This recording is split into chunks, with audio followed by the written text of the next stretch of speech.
untuk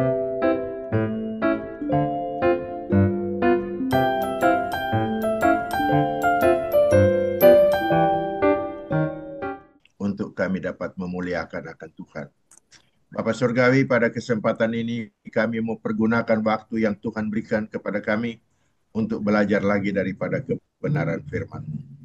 Berkatilah kiranya apa yang kami perbincangkan Tuhan, agar semua itu boleh mendatangkan kebaikan bagi kami, iman percaya kami boleh bertumbuh dan menjadi dewasa, dan kami boleh lebih mengasihi akan Tuhan, dan lebih taat, lebih setia dengar-dengaran kepadamu. Terima kasih banyak ya Tuhan. Berkatilah Roli akan membimbing kami di dalam pencerahan akan firman-Mu. Biarlah kiranya kepada kami boleh mendapatkan pemahaman-pemahaman yang baru lagi, yang olehnya kami pakai itu semua untuk kemuliaan bagi nama Tuhan dan boleh berkat bagi orang lain. Terima kasih banyak ya Tuhan. Teman-teman kami yang lain yang belum berkesempatan untuk bergabung, berkatilah mereka Tuhan, dan kiranya persekutuan kami melalui diskusi Zoom ini kami alaskan hanya di dalam nama Yesus, Tuhan dan Juru Selamat kami.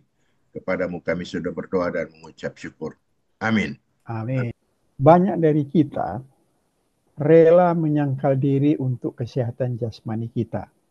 Kena penyakit gula, kita diet, kita berolahraga. Bagaimana dengan kesehatan rohani kita? Mau menyangkal diri untuk supaya kita mendapat Lukas 9 ayat 23, Tuhan Yesus bilang begini, setiap orang yang mau mengikut aku, ia harus menyangkal dirinya, memikul salibnya setiap hari dan mengikut aku. Jadi ternyata menyangkal diri ini perintah dari Tuhan Yesus ya, untuk supaya bisa mengikuti Yesus. Setiap orang yang mau mengikut aku, itu kata Yesus, ia harus menyangkal dirinya, memikul salibnya setiap hari dan mengikut aku. Ada peringatan bagi Tuhan Yesus di Matius 7 ayat 13-14 ya. Masuklah melalui pintu yang sesak itu, karena lebarlah pintu dan luaslah jalan yang menuju kepada kebinasaan, dan banyak orang masuk melaluinya. Bayangkan ya, pintu yang lebar, jalan yang luas, itu banyak sekali orang yang mau masuk ke situ. Itu artinya yang mudah, yang gampang. Tetapi sebaliknya, karena sesaklah pintu dan sempitlah jalan yang menuju kepada kehidupan. Justru yang pintunya sempit, tapi sebenarnya bahasa Inggris lebih bagus ya. Narrow is the gate. Jadi sebenarnya yang sempit itu adalah pintu. Kalau bahasa Indonesia sesaklah pintu. Kalau ini narrow is the gate. Jadi pintunya yang sesak. And difficult is the way. Jadi begitu sulitnya jalan. Ternyata yang mudah-mudah, yang gampang-gampang itu menuju kepada binasa. Dan banyak orang yang masuk melaluinya. Nah ini satu peringatan ya, supaya kita bisa mengikuti apa yang Tuhan Yesus perintahkan. Yang mana kalau mau mengikut Yesus, kita harus menyangkal diri dan memikul salib. Setiap hari lagi dibilang di sini, dan barulah mengikut Tuhan Yesus. Mengikut Tuhan Yesus itu memang persoalan yang gak gampang ya. Kita diselamatkan dengan cuma-cuma. Tapi untuk mengikut Yesus itu tentu saja apa yang digambarkan di dua ayat ini ternyata kebetulan kita baru baca ini belum semua, karena selama hampir 5 tahun kita memberikan bahan-bahan yang kita ambil yang masih kira-kira bisa diterima. Ternyata ada buku-buku banyak yang kita belum bisa baca. Ini ada judul Hope Has Its Reason. Jadi ternyata pengharapan itu mempunyai alasan. Nah, salah satu di dalam bab itu dia ada judul The Lie That We Are Okay. Artinya kebohongan bahwa kita baik-baik saja di hadapan Tuhan. Nah, ini yang banyak orang dipengaruhi karena mungkin pengajaran di gereja kita terima setengah kebenaran. Oh, kita sudah selamat, sudah beres lah. Nah, akhirnya orang jadi santai karena berpikir sudah oke kan.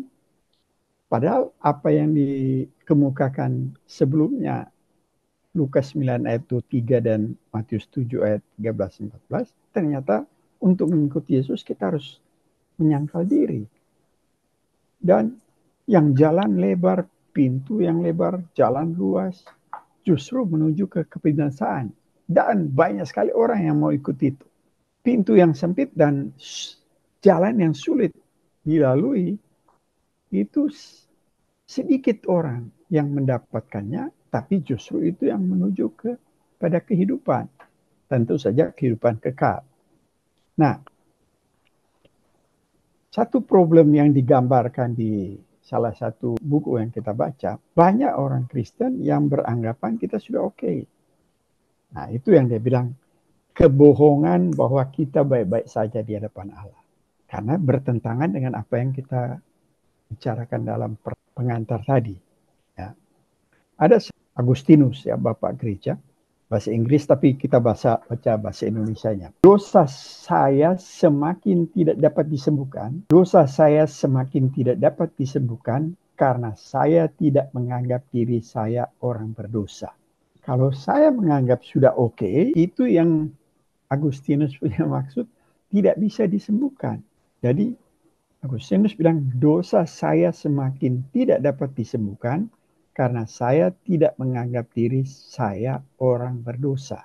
Nah, kita sering dengar di pengajaran gereja, siapa percaya sudah diselamatkan. Dan sekali selamat, selamat untuk selama-lamanya. Ini sebenarnya setengah kebenaran. Perlu ada penjelasan-penjelasan. Apa sih maksudnya percaya? Karena di dalam Alkitab, kalau bicara soal percaya, itu bahasa Grekanya pistis. Pistis itu iman. Nah, sedangkan iman itu kalau dibahas dalam luas. Jadi bukan asal percaya saja. Nah, itu yang jadi banyak orang Kristen jadi terjebak kepada setengah kebenaran. Akhirnya menganggap sudah oke-oke saja. Sehingga, ya, kalau sudah anggap oke, bagaimana kita kasih contoh kesehatan? Kalau kita sehat, nggak mungkin mau cari dokter, kan? Nanti kita ada gangguan kesehatan, wah, buru-buru. Apalagi kalau kesehatan itu terganggu dengan kelihatan membahayakan. Wah, langsung ke dokter. Dan kalau perlu ada second opinion. Nah, kita juga sebenarnya rohani kalau kita tahu posisi kita dalam keadaan keberdosaan kita, pasti kita mesti cari sang juru selamat. Nah, itu yang Agustinus bilang. Dosa saya semakin tidak dapat disembuhkan karena saya tidak menganggap diri saya orang berdosa. Sama dengan buku ini bilang, kebohongan bahwa kita itu merasa oke. Karena nanti bisa ditelusuri di dalam firman Tuhan, tidak ada yang oke selama kita dalam perjalanan rohani. Artinya, pada waktu kita diselamatkan, itu perjalanan rohani kita selalu bergantung sampai kita dipanggil. Tidak ada yang merasa sudah selesai, sudah. Misalnya Billy Graham, ya, hampir 100 tahun, dia tidak pernah bilang dia sudah selesai. Dia tetap bergantung kepada Tuhan sampai dia dipanggil. Martin Luther bilang, pada waktu kita dibenarkan, dia kasih istilah simul justus et peccator. Artinya, pada saat yang sama, kita dibenarkan, tetapi dalam masih berdosa. Jadi, di hadapan Tuhan, kita sudah dibenarkan, tetapi kita masih dalam tubuh yang berdosa. Oleh karena itu, selama kita masih dalam tubuh yang berdosa, itu selalu kita harus bergantung. Tetapi kita di hadapan Tuhan sudah dibenarkan. Yang dibenarkan adalah status kita. Tetapi kelakuan kita, Allah Bapa menganggap kita benar, tetapi itu status. Dan status itu dijamin oleh Roh Kudus, yang mana itu dimeteraikan oleh Roh Kudus. Yang mana kita akan sampai kepada akhir. Itu yang sekali selamat tetap selamat. Ya. Dan Allah Bapa dan Tuhan Yesus mengirim Roh Kudus di dalam kita orang percaya. Itulah yang maksud yang dibenarkan. Tetapi apa gunanya Roh Kudus ada di dalam kita? Namanya saja Roh Kudus. Itu akan mengkuduskan kita di dalam perjalanan rohani kita. Nah, itulah yang kita akan mengalami jatuh bangun. Karena kita masih dalam kedagingan, tapi ada Roh Kudus untuk membimbing kita. Itu yang Galatia 5 ayat Galatia 16 sampai 17-18. Maksudku ialah hiduplah oleh roh, maka kamu tidak akan menuruti keinginan daging. Sebab keinginan daging berlawanan dengan keinginan roh, dan keinginan roh berlawanan dengan keinginan daging. Karena keduanya bertentangan, sehingga kamu setiap kali tidak melakukan apa yang kamu kehendaki. Tetapi, jikalau kamu memberi dirimu dipimpin oleh roh, maka kamu tidak hidup di bawah hukum Taurat. Keinginan kedagingan kita mau supaya kita ikuti. Tetapi di sini Paulus menekankan hiduplah oleh roh, maka kita tidak mengikuti keinginan daging. Itulah maksudnya yang kita dibenarkan. Kita sudah dibenarkan di hadapan Tuhan. Kenapa? Tuhan melihat kita melalui kebenaran Kristus. Sehingga kita dianggap benar. Kenapa kebenaran Kristus itu Tuhan melihat? Karena darah Yesus di atas kayu salib, kebenaran Kristus diberikan kepada kita, dosa-dosa kita diberikan kepada Yesus. Itu yang disebut double imputasi, ya. Itu istilah teologis, ya. Tidak ada agama lain yang seperti itu.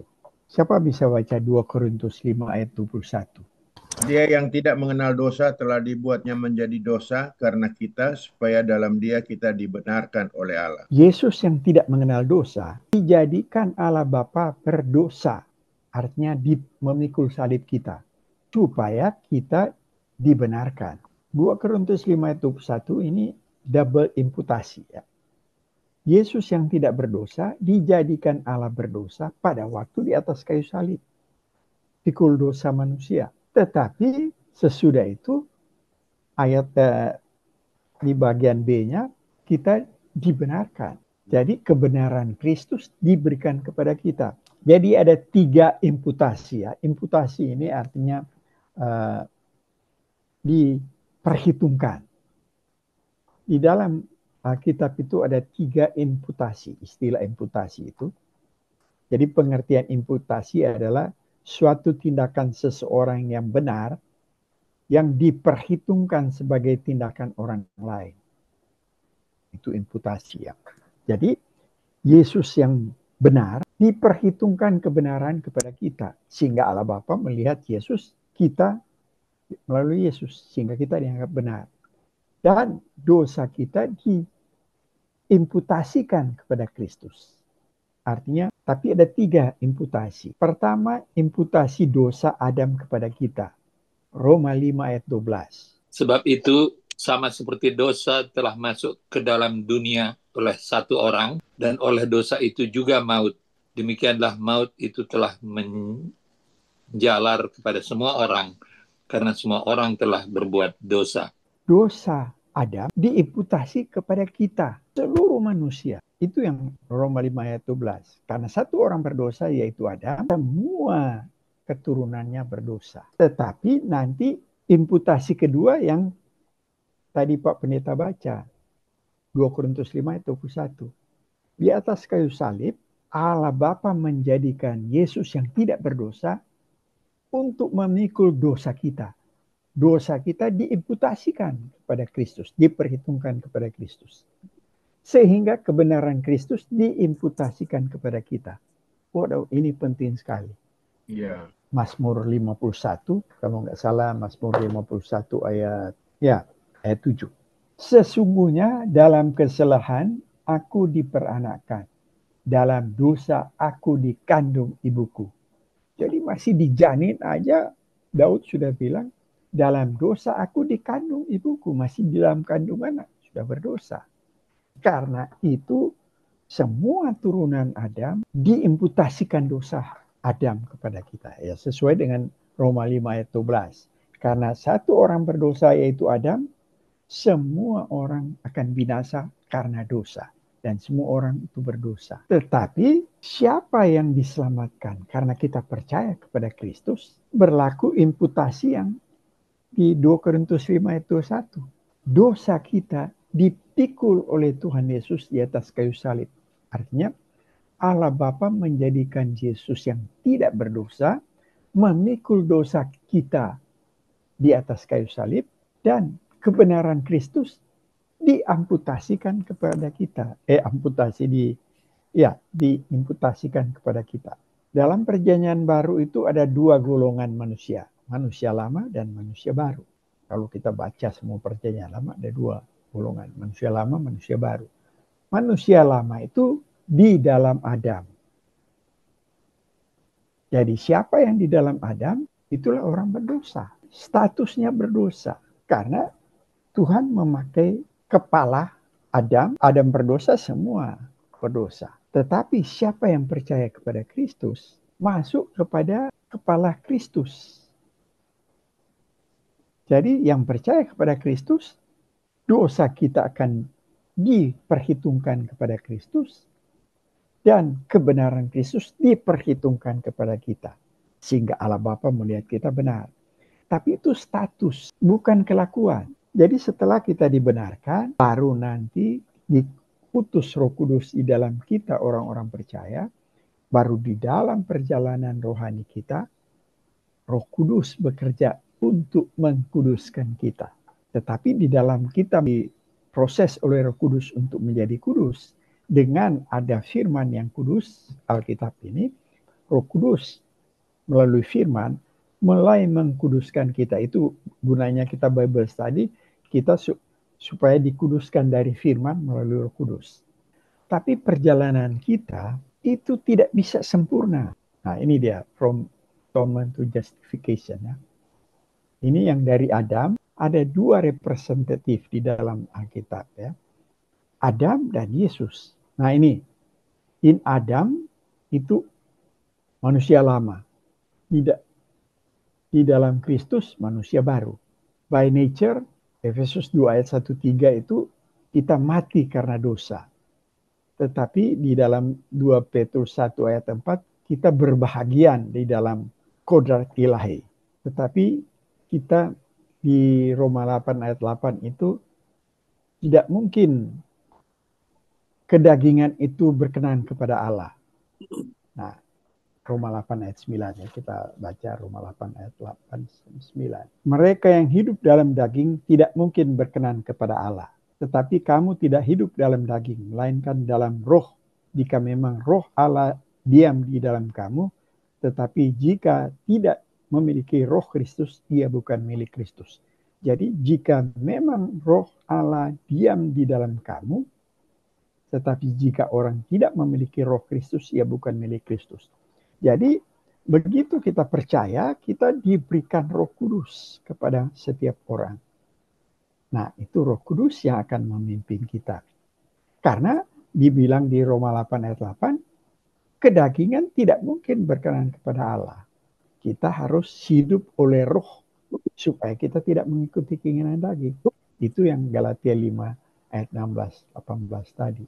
Kalau kita hidup oleh daging, ya itulah kecelakaan.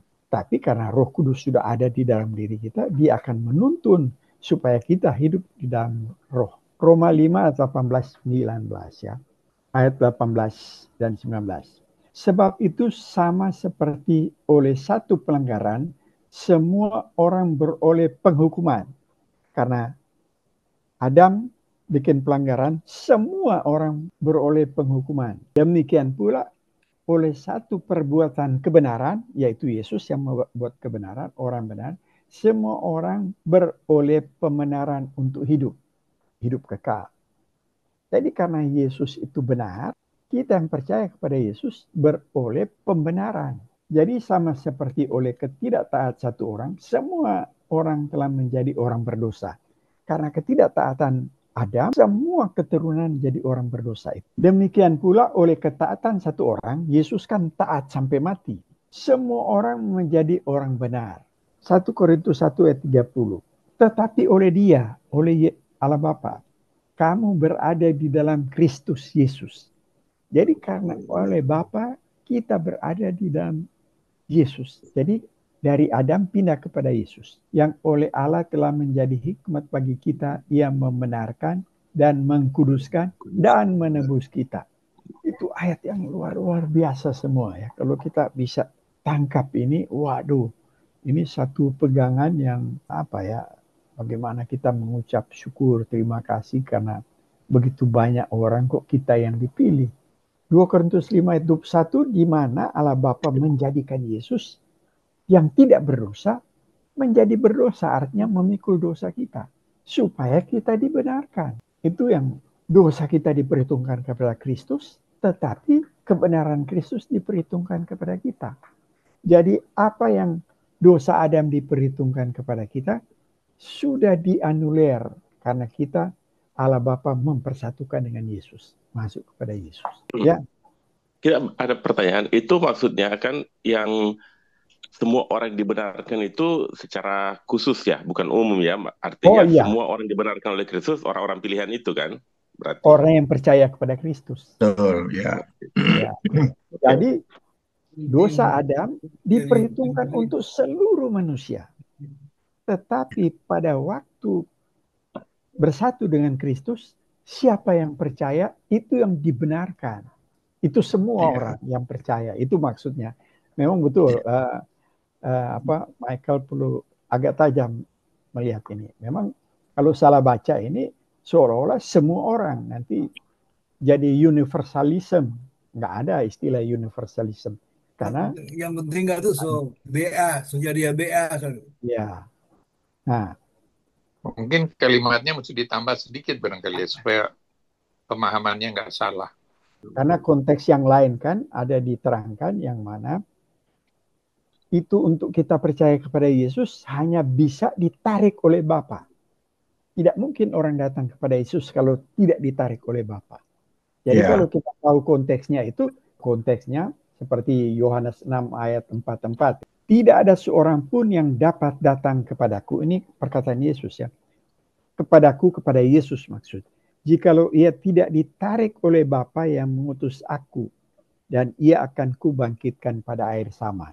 Yohanes 6 ayat 65. Lalu Yesus berkata, sebab itu telah kukatakan kepadamu. Nah, apa yang Tuhan Yesus telah katakan itu yang di 4 tempat. Tidak ada seorang pun dapat datang kepadaku kalau Bapa tidak mengaruniakannya kepadanya. Jadi kalau di 4 tempat dibilang ditarik, kalau di 65 dibilang dikaruniakan. Supaya kita bisa datang kepada Yesus. Ada buku yang saya baca ini, dia bilang begini ya. Kebohongan bahwa kita baik-baik saja. Berarti jangan berharap kita baik-baik saja. Kita harus terus berpegang kepada Tuhan. Dia bilang begini, banyak di antara kita menjalani sebagian besar hidup kita tanpa pernah menyelami lebih dalam. Artinya hanya hidup di dalam permukaan saja. Kita dengar khotbah-khotbah lain kali hanya di dalam permukaan. Nah, banyak di antara kita menjalani sebagian besar hidup kita tanpa pernah menyelami lebih dalam. Bagaimana? Mau mencari yang kedalaman supaya mempunyai pegangan yang kuat. Tapi kalau ayat-ayat yang kita baca, yang kita jelaskan tadi, kita sudah mengerti, kita akan lebih kuat lagi untuk menghadapi masalah-masalah ke depan. Ada salah satu pemikir, dia bilang begini, ada 2 alasan ya, bahwa manusia itu hidup menyembunyikan diri dari diri mereka sendiri. Ada hal-hal yang tidak beres di dalam diri kita dan kita tidak mau orang lain ketahui. Kita banyak buta di dalam kesombongan. Padahal Tuhan nyata-nyata bilang kesombongan itu adalah kejijikan bagi Tuhan. Kalau kita baca Amsal 16 ayat 5. Baca 1 Petrus 5 ayat 5 di bagian B mengatakan Allah menentang orang congkak tapi memberikan anugerah kepada, kalau bahasa Inggrisnya ya, memberikan anugerah kepada orang yang rendah hati. Tetapi ini kesombongan yang ada pada kita yang kita lain kali buta, hanya orang lain yang bisa melihat. Itu kita lain kali ya biasa aja, tidak bergumul untuk bagaimana untuk kita bergantung pada Tuhan untuk menghilangkan. iri hati. Tiba-tiba timbul. Ada teman kita yang lebih rendah dari kita tiba-tiba naik dan kita iri hati yang kita tidak bisa kendalikan. Dan ini mengganggu kita. Tapi mana kita mau akui, saya iri hati sama dia. Kan tidak mungkin. Nah, itu yang kita sembunyikan dengan penyangkalan. Atau rasa jengkel, rasa marah. Misalnya ya, ada orang yang kita tidak suka, tiba-tiba masuk di dalam satu komunitas kita, yang kita harus lihat mukanya, walaupun kita misalnya lagi bicara kerohanian. Tapi begitu kita lihat mukanya, langsung rasa jengkel, rasa benci.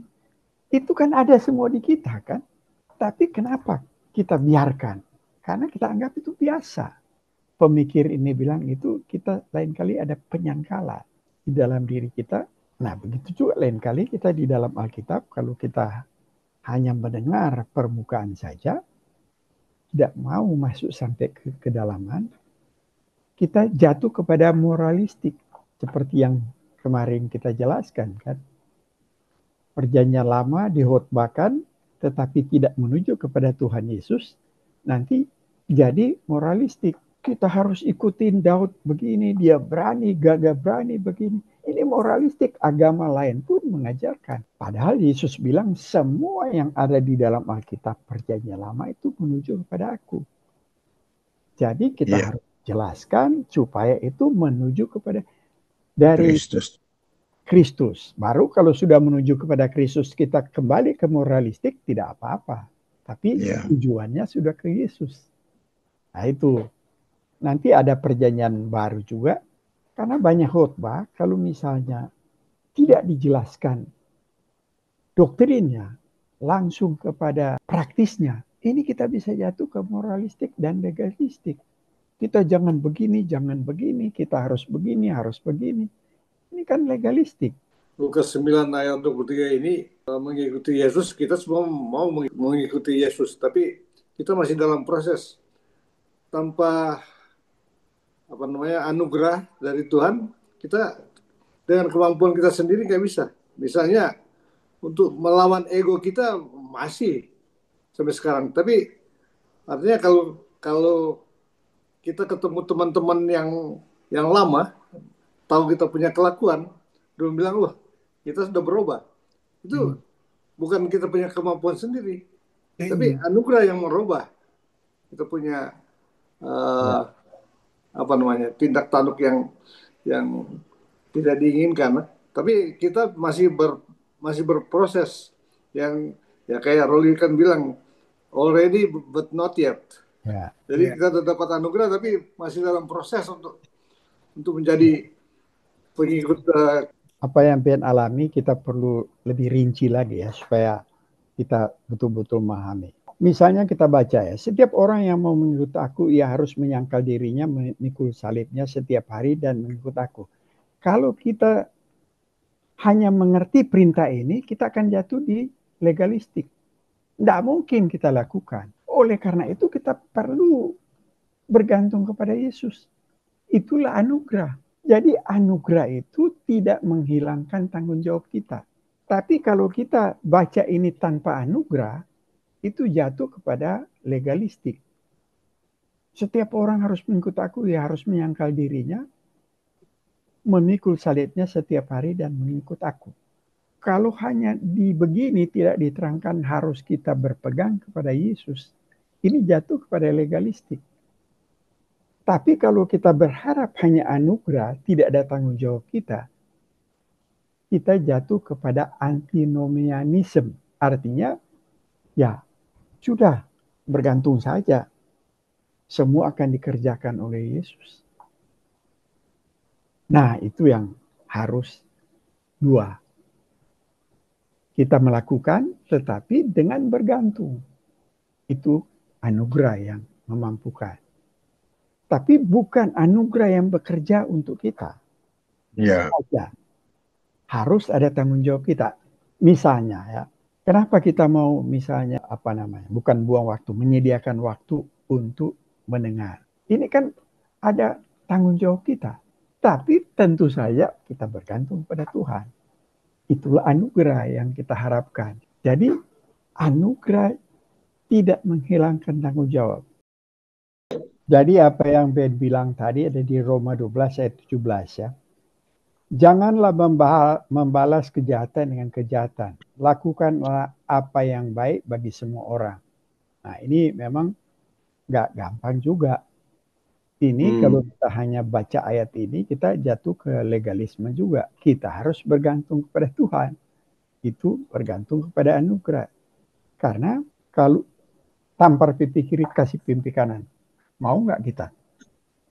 Pasti tidak mungkin kita lakukan kan.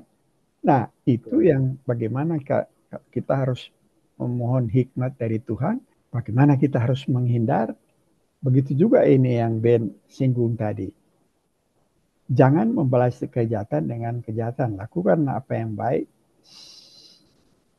bagi semua orang. Malah di sini ayat 20 dibilang begini. Jika seterumu lapar, belilah dia makan. Jika ia haus, berilah dia minum. Dengan berbuat demikian, kamu menumpukan bara api di atas kepalanya. Bisa nggak kita lakukan itu? Ya kan? Baru bas trekel sedikit, turun sebiji itu orang. Padahal ini, apalagi Tuhan Yesus bilang, kasihlah musuhmu. Bisa nggak kita lakukan? Tolong tambahkan. Tapi khusus untuk Roma pasal 5 ini, kalau kita baca konteksnya dari ayat 12 sampai dengan 21, kita akan melihat kebenaran itu seperti, kita dibenarkan itu seperti apa. Betul kita dipanggil dan dibenarkan.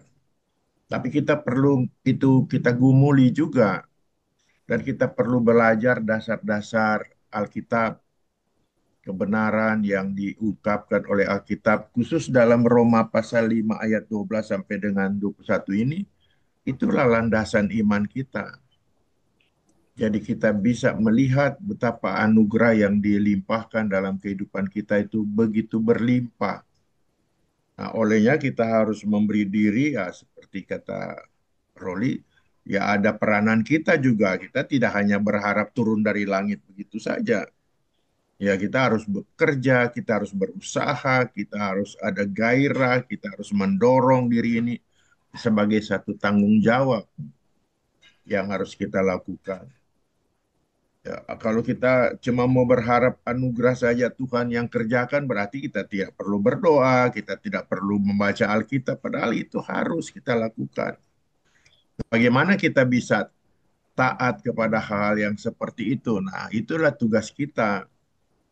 Ya kan, menyangkal diri. Nah, itu bagian daripada penyangkalan diri. Ya, untuk bisa bersekutu aja melalui diskusi Zoom ini kan, kita harus menyangkali diri. Istilah kerennya, meninggalkan segala sesuatu yang kita kasihi. Hanya untuk mengambil waktu untuk belajar akan Alkitab, kebenaran. Satu penyangkalan diri.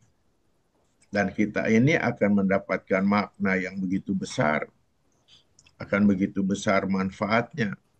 Dan pemahaman kita akan semakin tinggi, semakin dalam, semakin luas. Betapa luar biasa Tuhan itu menempatkan diri kita. Karena dosa Adam kita sudah menjadi berdosa, tetapi oleh karena panggilan Tuhan, karena kita juga sudah dibenarkan di dalam Kristus. Wah, luar biasa sekali.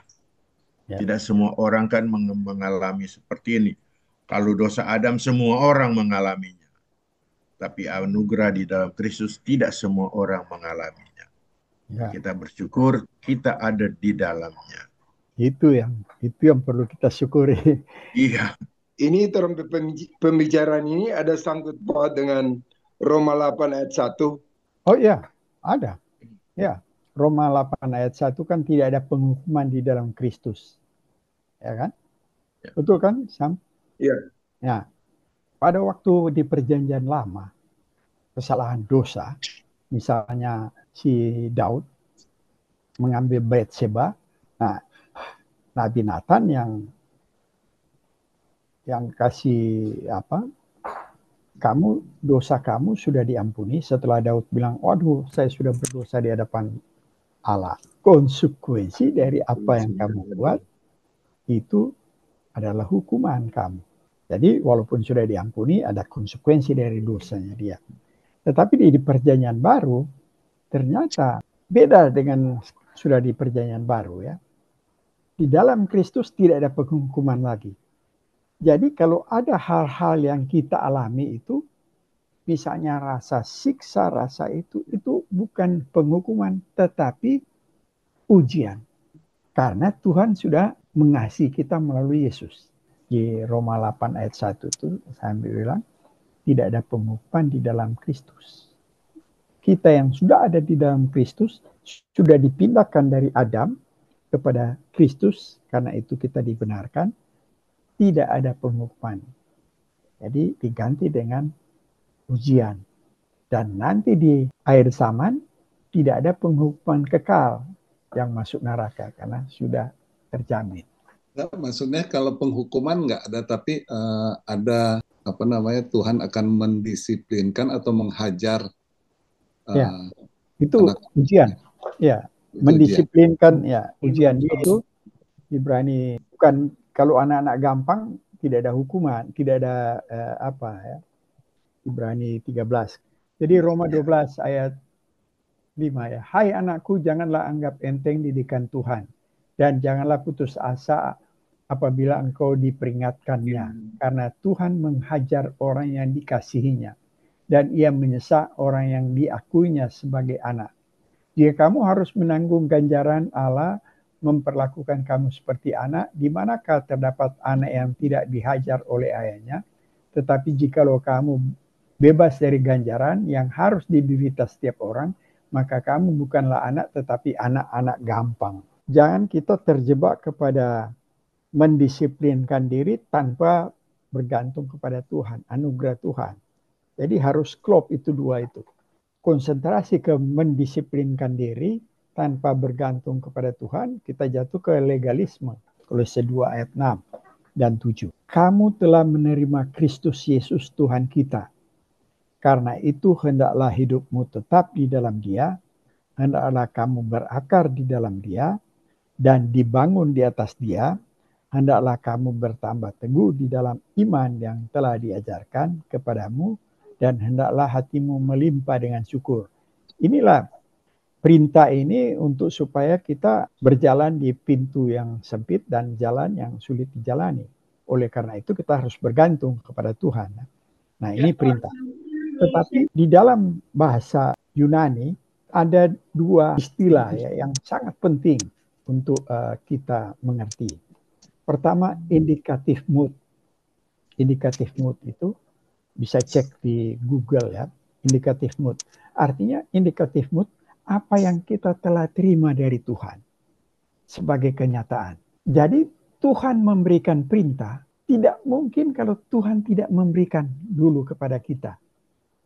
Nah, itulah yang disebut indikatif mood. Jadi sebelum Tuhan perintah, Dia berikan kepada kita. Indikatif mood artinya apa yang Tuhan telah berikan kepada kita. Apa yang di ayat ini yang Tuhan telah berikan? Kamu telah menerima Kristus Yesus Tuhan kita. Itu yang 1 Korintus 1 ayat 30 ya. Allah menyatukan kita dengan Yesus.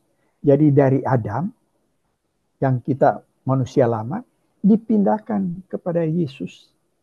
Allah menjadikan kita satu dengan Kristus. Nah, ini yang kita terima. Kamu telah menerima Kristus Yesus Tuhan kita. Itu indikatif mood.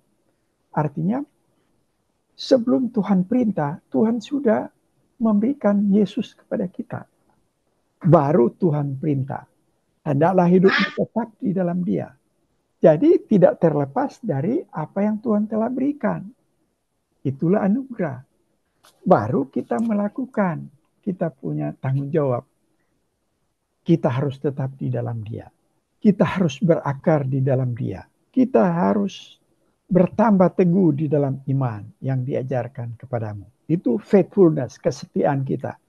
Baru kita bisa berbuah dengan hati melimpah dengan syukur.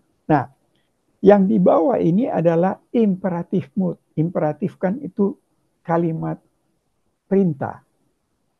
Jadi Tuhan selalu memberikan sesuatu yang berguna bagi kita untuk menjalankan perintah itu.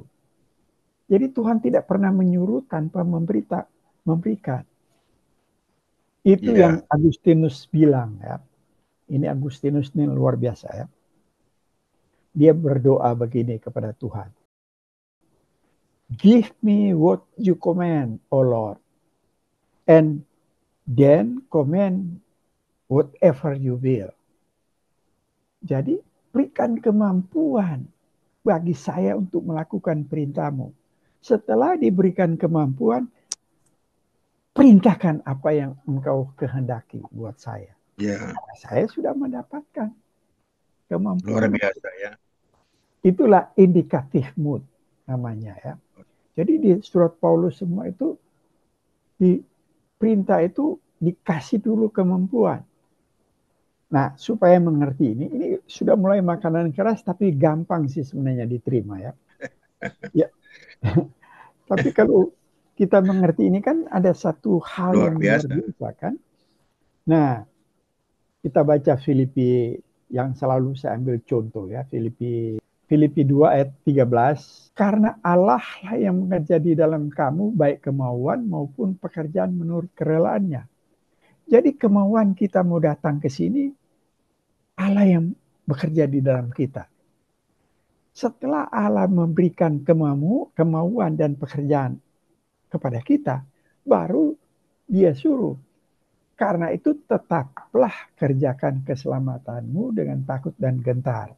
Kalau kita baca 1 Korintus 1 ayat 30 kan, Allah Bapa yang menyatukan kita dengan Yesus. Dari Adam dipindahkan kepada Yesus. Dari orang berdosa, manusia lama, dipindahkan menjadi manusia baru. Baru kita tahu ini, kamu telah menerima Kristus Yesus Tuhan kita. Itu indikatif yang mana kita sudah terima dari Tuhan. Baru Tuhan perintahkan. Karena itu hendaklah hidupmu tetap di dalam Dia. Hendaklah kamu berakar di dalam Dia. Hendaklah kamu bertambah teguh dalam iman yang teguh. Itu faithful kita, tanggung jawab kita. Kenapa kita harus bertanggung jawab akan perintah Tuhan? Karena kita sudah diberikan Yesus di dalam diri kita. Pada waktu kita disatukan dengan Yesus, Yesus kirim Roh Kudus untuk memampukan kita. Jadi tidak ada alasan kita tidak bisa lakukan. Karena ada Roh Kudus. Nah, oleh karena itu untuk melakukan itu kita sadar yang mana ada kemampuan yang Tuhan Yesus sediakan yang dimanifestasi oleh Roh Kudus di dalam diri kita. Oleh karena itu di Galatia 5 tadi ayat 16, hiduplah oleh Roh supaya kamu tidak mengikuti keinginan daging. Artinya kalau keinginan daging kan hidup bersenang-senang. Tidak usah ikut perintah Tuhan. Kolose 2 ayat 6 juga ya. Ya di kitab Kolose 2 ayat 6 sama ya. Itu ya. Ya, Kolose 2 kan kita telah menerima Kristus. Itu indikatif mood ya. Bisa cek di Google apa artinya indikatif mood ya. Itu kita satu kenyataan yang kita terima dari Tuhan. Kemudian baru Tuhan memerintahkan imperatif mood. Itu yang Agustinus punya doa. Artinya kalau terjemahkan secara bebas, berikan kepadaku kemampuan untuk melakukan perintah-Mu ya Tuhan. Dan kemudian perintahkan apa saja yang Engkau kehendaki. Itu yang ya seperti juga di Roma 8:28 kan, Allah bekerja. Oh iya, ya. Betul.